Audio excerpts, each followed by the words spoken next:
So even though I speak extremely highly about the Hyatt reward program and Hyatt hotels, and 95% of the hotels we currently stay at are usually Hyatt hotels, I'm here to make this video to let you guys know that I do believe that the Marriott Bonvoy Boundless card by Chase is actually the better route to go, at least right now, compared to the Hyatt Chase card. So in this video, I want to break down both of these cards and let you know why I personally approved for the actual Marriott card over the Hyatt card, even though for the most part, I think Hyatt Hotel in their loyalty program is leaps and bounds better. But without further ado, let's talk about why I applied for the Marriott Bonvoy and why I think you should as well.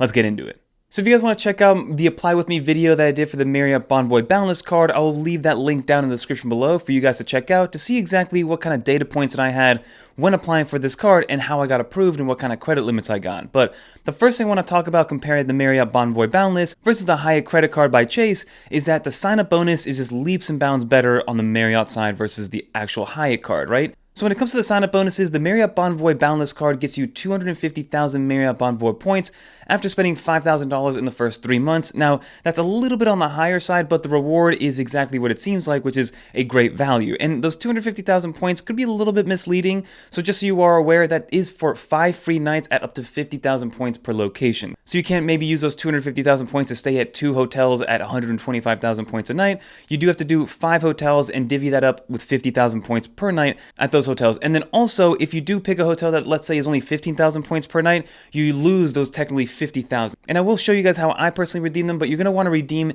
these free nights at those hotels that are in the 45 to 50,000 point range, so you maximize the value of those hotel points. Because if you just end up using those hotel points at those 10,000, 20,000 hotel stays, maybe for each person it does vary, but you do want to maximize them fully by staying at those hotels that do cost 50,000 points per night. And then also, you can technically add an additional 15,000 points per night if you have some other Marriott Bonvoy points laying around, so you can technically go up to 65,000 points, but that's not part of the sign-up bonus. But then on the Hyatt side, they do advertise up to 60,000 points. If you look around, they still have the 65,000 point sign-up bonus on some certain links and things like that, but the public offer right now did come back down to reality of 60,000 points. And the reason I say it's advertised as that is because it's very misleading in terms of how you can actually accumulate those points. So the first piece of that sign-up bonus is that you get the first 30,000 Hyatt points after you spend $3,000 in the first 3 months, which is a little bit easier to get than the $5,000 spend in 3 months on the Marriott side.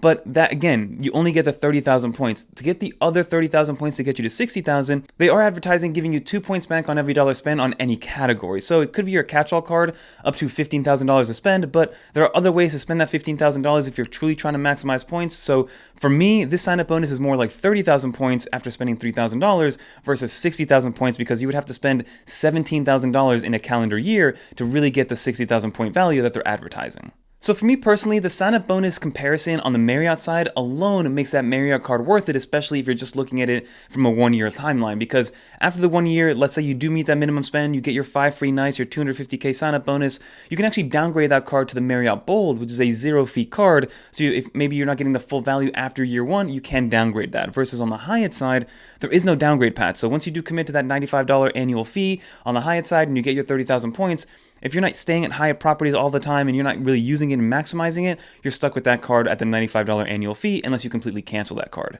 So then after you do get that sign-up bonus, the actual perks of each of these cards are very similar. So on the Hyatt side, you get complimentary Discoverer status, and then you get Silver Elite status on the Marriott side, and they kind of, they are the same thing, essentially, like free Wi-Fi, free water at check-in.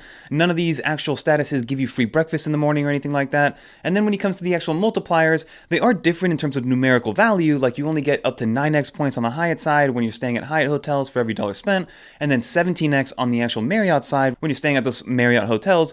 But again, the Marriott one's a little bit more inflated because I believe the actual cent valuation is only 0.8 cents per dollar spent on the Marriott side, and then on the Hyatt side, it's anywhere from 1.8 to 2 cents per dollar spent. So again, they are inflated on the Marriott side, but at the end of the day, with those multipliers, they tend to kind of even out across the board. And then you also get 1 free night on both of them after your first calendar year. You don't get it during the first year because you do get that sign-up bonus, which will account for more than just 1 night stay. So on the Marriott side, you get to say 1 free night after your first year, every anniversary year, on hotels that are up to 35,000 points per night. And then also you can still add another 15,000 points if you do want to with the Marriott side. And then on the Hyatt side, you get 1 free night at a category 1 through category 4 hotel, which kind of equates to about 18 to 20,000 Hyatt points at the end of the day, depending on when you go, whether it's off-peak or during peak times for those category 4 hotels. So I will say that you can probably get a little bit more value on those free nights on the Hyatt side because a Category 4 hotel would probably be equivalent of spending maybe 50,000 points on the Marriott side, in my personal opinion. And your mileage is going to vary depending on how you redeem it.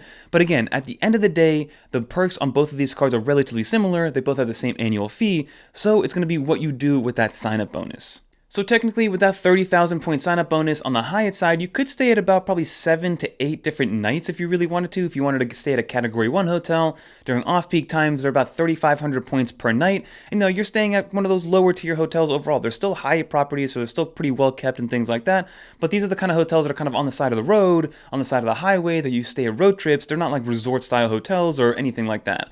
And then on the Marriott side, those 50,000 points, obviously you can get up to 5 free nights with those 50,000 points. And then if you want to stay at a more luxury hotel, like for instance, if you want to stay at a Category 4 hotel that's around 20,000 points, you can only stay there one night with a 30,000 point sign-up bonus. But in my opinion, when you look at those types of hotels and then equate it to the same types and style of hotels on the Marriott side, you're going to get full 5 free nights. For instance, there's a Ritz-Carlton that's inside of the Marriott Bonvoy ecosystem in Pentagon City, which is in Virginia, which we like to actually stay at a decent amount of time.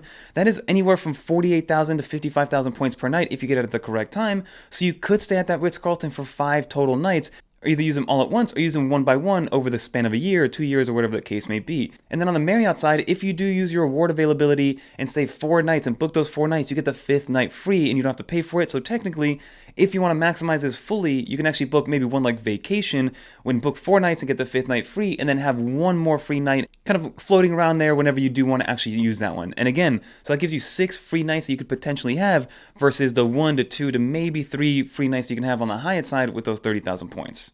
Now, those same 50,000 points on the Marriott side, depending on where you're staying, and if it's peak season, then those 50,000 points aren't going to go nearly as far. You're going to end up staying at Residence Inns and things like that. If you're staying in maybe downtown New York or downtown DC, maybe you're going to stay at a Holiday Inn, things like that when it comes to the Marriott side. But like I mentioned, if you go to off-peak times, if you go to a place that isn't super crowded, but even in places like DC, you can get very good value at 50,000 points on the Marriott side. And then on the Hyatt side, since it is a fixed calendar, your kind of leeway isn't as great, right? So it is a pro and a con to have a fixed value award chart versus a dynamic one, whereas the dynamic, when it's expensive, it is very expensive, let me tell you. But when it is cheap, it is relatively inexpensive to use your points on the Marriott side. And then versus on the Hyatt side, since it is a fixed award chart, you know that at the minimum it's going to be this amount and the maximum is going to be this amount. So you're going to be able to, again, save as money as you need, but you're not going to have as much flexibility when it comes to the dynamic pricing. So as I mentioned, most of the perks are very similar. Like, you still have no foreign transaction fees because these are travel cards. You don't get any like TSA pre-check or anything like that with either of these cards, but you do get your 1 free night.